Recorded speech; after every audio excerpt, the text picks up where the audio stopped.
Hello everyone. So I'm here with my new video and with a new chapter that is water. Water, a precious wealth.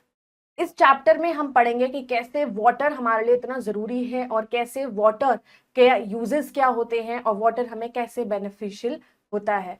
So let's connect with the chapter to know more about it. Chapter 11, water, a precious wealth. Let's connect. In this lesson, you will read about the important different sources and states of water. You will also learn about the water cycle in nature. So, इस chapter में हम पढ़ेंगे कि water cycle के बारे में और water के अलग अलग स्टेट्स के बारे में. So let's begin. Do you know how useful water is to us? As we know, water is a precious resource for human beings. क्या आपको पता है कि वाटर हमारे लिए कितना यूजफुल है? Water is a precious resource for human beings. हमारे लिए वाटर जो है एक बहुत ही वैल्यूएबल रिसोर्स है. We can't live without water. If you look at a map of the world, you will see that much of our planet is covered with the water. अगर हम सोचे कि हम पानी के बिना जी सकते हैं तो it's impossible. We can't live without water. अगर हम अपने इंडिया के मैप में देखें, अपने वर्ल्ड का मैप भी देखेंगे, तो उसमें हमें यही दिखाई देगा कि बहुत ज्यादा जो हमारे प्लैनेट्स हैं वो वाटर से ही कवर्ड है. Approximately 97% of earth's water is salty water and only 3% of earth's water is fresh water. अब हमारे अर्थ पे ज्यादातर पानी है और उसका 97% जो पानी है हमारी अर्थ पे वो सॉल्ट वाटर है, नमकीन पानी है. और बस 3% वाटर ऐसा है जो बहुत ही फ्रेश वाटर है. Rain is the most important source of clean water. और क्लीन वाटर का सबसे अच्छा सोर्स है rain. Do you know how rain occurs? Do you know about the water cycle? आपको क्या पता है कि रेन कैसे आती है और क्या वाटर साइकिल क्या होता है? The sun heats up in the water in various water bodies which evaporate and change into water vapor. अब जब सन की जो गर्मी होती है उससे जो होता है वो पानी अलग अलग जगहों से, अलग अलग जैसे रिवर्स, लेक, स्ट्रीम्स में से वो इवेपोरेट होना शुरू हो जाता है और वाटर वेपर में कन्वर्ट हो जाता है. This vapour cools down and condenses forming clouds. और फिर जब वो वेपर, वाटर वेपर जो है कूल डाउन हो जाता है, उसके बाद वो क्लाउड्स बनने शुरू हो जाते हैं. Eventually the water falls down to earth as precipitation in the form of rain, snow, hail और street. और कंडेंसेशन के बाद जो हमारा प्रोसेस होता है वो होता है प्रेसिपिटेशन. प्रेसिपिटेशन के प्रोसेस में वाटर अर्थ से जब क्लाउड बनने के बाद वो नीचे आता है, that is in the form of rain, in the form of slit, in the form of hell. किसी भी फॉर्म में आ सकता है, चाहे वो स्नोफॉल हो, चाहे वो बारिश हो, चाहे वो हेल हो. In the morning you can see tiny drops of water on the grass, flowers and leaves. अब मॉर्निंग में आप देख सकते हो बहुत ही छोटी छोटी ड्रॉप्स जो होती हैं वो grass, flowers, leaves, specially in winters. This water was once in the air and is called dew. तो ये जो पानी होता है ये एयर में जब होता है इसको हम ड्यू कहते हैं. ठीक है. There are people who watch the sky and record all the things they see.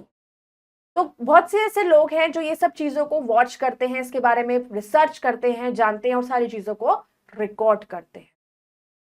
Like you can take an example.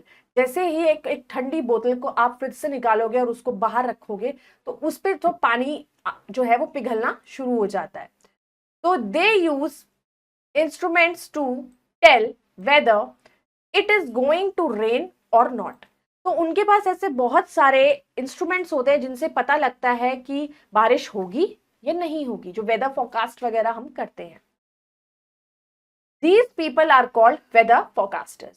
जो लोग वेदर की बारे में बहुत ज्यादा रिसर्च करते हैं, वो पता लगाते हैं, उनके पास डिफरेंट इंस्ट्रूमेंट्स होते हैं जिनसे उनको पता लगता है कि आज बारिश होगी, आज गर्मी होगी, ये सब चीजें वो बताते हैं. They can tell us when and how much it is going to rain. Even वो ये भी बताते हैं कि बारिश कब होगी और कितनी ज्यादा होगी. They know whether the precipitation will fall on the earth as rain, snow, hail or fog. उन्हें ये भी पता होता है कि वेदर प्रेसिपिटेशन अर्थ पर कैसे फॉर्म में आएगी, बारिश की फॉर्म में आएगी, स्नोफॉल के फॉर्म में आएगी, या फिर हेल के फॉर्म में आएगी, या फॉग के फॉर्म में आएगी. This helps us know what kind of clothes to wear and whether we should take our umbrellas. तो इन चीजों से, इन वेदर फोरकास्ट से हमें इतना आइडिया हो जाता है कि हमें अगर कहीं बाहर जाना है तो हमें अम्ब्रेला लेकर जाना है या नहीं लेकर जाना, हमें कैसे क्लॉथ्स पहनने हैं, तो उस अकॉर्डिंग हमें सारी चीजें बताई जाती हैं. They tell us if we can go on a picnic or to the beach. They can even predict when it is safe for aeroplanes to fly. Even उस वेदर फोरकास्ट से हमें ये भी पता लगता है कि एरोप्लेन्स को इस मौसम में फ्लाई करना चाहिए या नहीं, या इस मौसम में हम लोगों को पिकनिक पर जाना चाहिए, या बीच पे जाना चाहिए, या माउंटेन्स पर जाना चाहिए.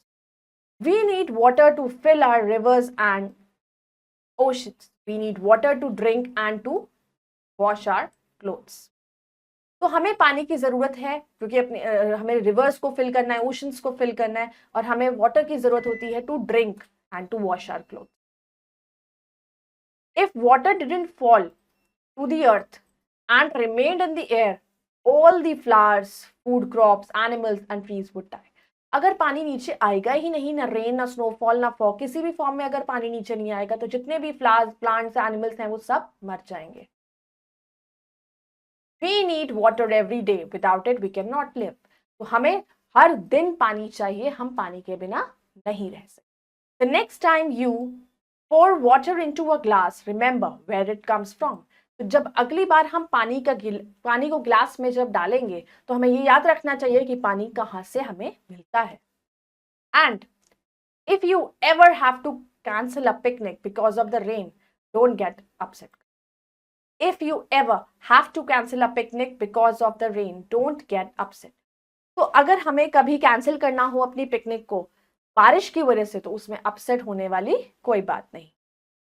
The water in the air is falling down to the earth so that you can have the drinking water and food you need, and so that all the flowers and trees and everything else can grow. तो अगर बारिश की form में पानी नीचे आता है, oceans में फिल होता है, रिवर्स में फिल होता है, और जो पानी नीचे आता है वो हमारी ड्रिंकिंग के लिए ही होता है. हमारी ड्रिंकिंग पर्पस, हमारे बहुत सारी चीज़ों के लिए हमें पानी की ज़रूरत होती है. तो अगर रेन की फॉर्म में पानी आता है तो हमें अपसेट नहीं होना चाहिए, because flowers, animals, everybody needs water to live and survive. So let's read out the vocabulary. Hail. Small pieces of ice falling from the sky. Instrument. To make a liquid or the other substance flow steadily out or into a container. Weather forecast. One who predicts weather. Fog. A thick mist. Or to dispense a drink. Now we'll start with the take the correct option. What is the precious wealth to human beings? It is water. Which planet is covered with water on the world map? Earth. What is dew? Dew is the tiny drop of water. What do we need to fill our rivers and oceans? That is. Now we'll start with fill in the blanks. The first, we can't dash without water. We can't live without water. Rain is the most important source of clean water. The people who tell about weather are called weather forecaster.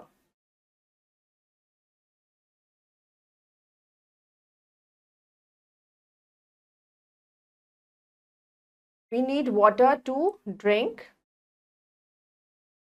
and to wash our clothes. Now we'll do the true and false. None can survive without water. True. 93% of the earth's water is salt water. False. We need water to fill our rivers. True. Trees and plants can grow without water. False. So I hope you all have understood the chapter clearly, and you can go through it once again and do the exercises, and we'll meet in the next video with the next chapter. Take care. Bye-bye. Thank you.